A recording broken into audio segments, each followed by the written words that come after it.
As a former Surgeon General once said, if gun violence is not a public health issue, why is it killing so many people? Gun violence kills about 40,000 people a year and injures 3 to 4 times that amount of the population.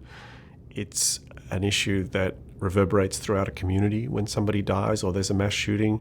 But in fact, most gun deaths, most of the 40,000 gun deaths each year in this country happen in and around the home. They're private tragedies, and they are mostly firearm suicides and firearm homicides.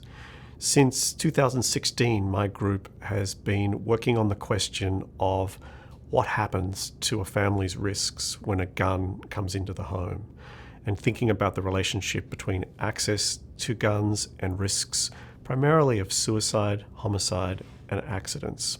Our most recent studies have looked at the question of guns as a secondhand risk. So we're not thinking about the person who brought the gun into the house, the gun owner, but the person who lives with the gun owner but doesn't themselves own a gun. Most of the people that fit that profile are women, and there are about 20 million people in the United States that are in that situation. Again, they don't own a gun, but they live with someone who does. What are the risks and benefits that they face?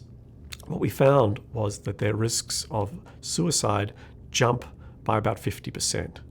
Their risks of homicide jump by about threefold, and their risks of being killed with a gun by a domestic partner increase about sevenfold. So these are risks that we've never really fully understood before. In every respect, it's a public health issue and one that we need to study. It's also a public health issue because, unlike many believe, it is a preventable form of death. To take firearm suicides, for example, there is a widespread misperception that these are unpreventable and that if people don't have access to guns at a time of mental instability, they will find another way to end their lives. This is just not true.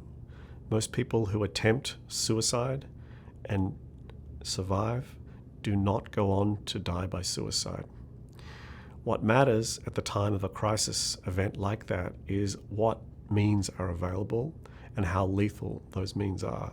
We know more about the risks of bringing a lawnmower or a trampoline into the home than we do about firearms, which is strange considering there are 300 million plus guns in the United States.